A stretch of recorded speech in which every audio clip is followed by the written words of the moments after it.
Guys, কেমন আছো সবাই? আশা করি সবাই ভালো আছো। আলহামদুলিল্লাহ আমি অনেক ভালো আছি। আজ তোমাদের মাঝে নতুন একটি স্টোরি নিয়ে হাজির হয়েছি। তাহলে বেশি কথা না বলে গল্প শুরু করা যাক। रख लूं छुपा के मैं कहीं तुझको, साया भी तेरा ना मैं दूं, रख लूं बना के कहीं घर मैं तुझे, साथ तेरे मैं ही रहूं। গল্পের শুরুতে আমরা গল্পের নায়ক জিয়ন জাংকুকে দেখতে পাই। বয়স 27-এর কাছাকাছি। এই বয়সে সে একজন বড় বিজনেসম্যান। সবার মুখে তার প্রশংসার মূল সে তার বাবার মতোই অল্প বয়সে নাম ডাক সুনাম অর্জন করেছে। তার বাবা জিয়ন নামজন একজন কঠোর প্রকৃতির মানুষ ছিলেন। জাংকুকে এমনই হয়েছে। তবে জাংকুক তার বাবার সবগুলো স্বভাব নিজের মধ্যে পেলেও একটা স্বভাব সে পায়নি। জিয়ন নামজন মেয়েদেরকে অনেক বেশি সম্মান করতো, তবে তার ছেলে উল্টোটি হয়েছে। জাংকুক মেয়েদেরকে একদমই দেখতে পায় না, মেয়েদেরকে তার সহ্য হয় না।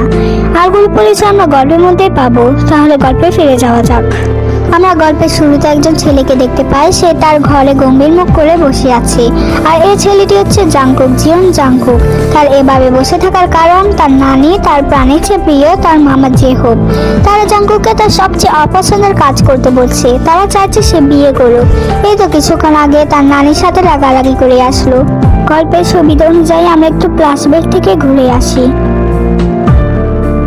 জাংকুকের পরিচয়টা একটু গভীর থেকে আমরা জেনে আসি।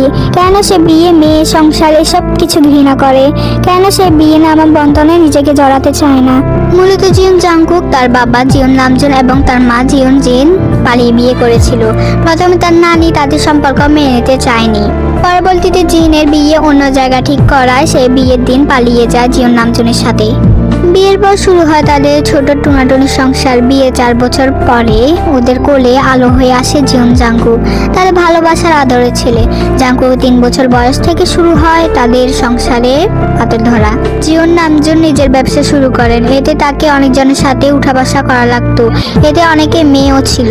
সে তার পরিবারে বেশি সময় দিতে পারতো না।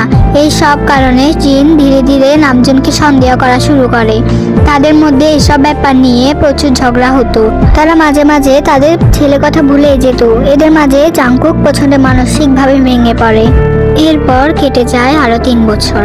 তখন জাংকুকের 6 বছর হয়ে গিয়েছিল। জিয়ন নামজুনের ততদিন প্রচুর নামডাক হয়। এক পর্যায়ে জিন এর মা বাবাও তাদের মেনে নিয়েছিল। সব ঠিক থাকলেও নামজুন আর জিনের সম্পর্কটা আগের মতো ছিল না। কেউ কাউকে বিশ্বাস করতো না। জিন নামজুনকে সন্দেহ করলে নামজুন তার সন্দেহ দূর করতো না, উল্টে ঝগড়া লেগে যেত। এতে করে তাদের মধ্যে কিছু ঠিক হয়নি। নামজুন আর শিয়ক জিন সিদ্ধান্ত নিল তারা ডিভোর্স নেবে।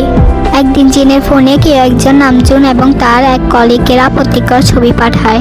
জিন সেটি বিশ্বাস করে নামজুনের সাথে প্রচুর ঝগড়া করে। সেদিন নামজুন জিনের কথা সহ্য করতে না পেরে শেষে তার গায়ে হাত তুলে। সেটি আমাদের ছোট জাংকুক সহ্য করতে না পেরে বাবার সামনে দাঁড়ায় আর মায়ের পক্ষ নিয়ে কথা বলে। নামজুন অনেক রেগেছিল, তাই সে তার আদরের ছেলের গায়ে হাত তুলে। তারপর কয়েকদিন পর নামজিন জাংকুক একটি এতিমখানা রেখে আসে। আর তার মামা জেহব এটা জানতে পেরে তাকে তার কাছে নিয়ে চলে আসে। জেহব জাংকুককে বড় করে। নামজুন তার ছেলের জন্য টাকা পাঠালে জেহব তা নিত না। জাংকুকের বুদ্ধি হওয়ার পর থেকে সেও নিত না। জাংকুক তার বাবা মার সাথে কোনো সম্পর্ক রাখেনি। নামজিন অনেক চেষ্টা করেও নিজের ছেলেকে আর দেখতে পারেনি। জাংকুকের মা নিজের একটি ফ্ল্যাটে থাকে, কারণ জাংকুকের নানি তাকে আর তার বাড়িতে আসতে না করেছে জাংকুকের জন্য। ছোটবেলায় এসব ঘটনার জন্য জাংকুক কোনো মেয়ে, বিয়ে, তারপর ভালোবাসা এসব বিশ্বাস করতো না, তাই সে বিয়ে করতে রাজি হচ্ছে না। আজকের জন্য এতটুকুই। তোমাদের যদি এই গল্পটি ভালো লাগে তাহলে আমি নেক্সট পার্ট দেওয়ার চেষ্টা করব। আল্লাহ হাফিজ।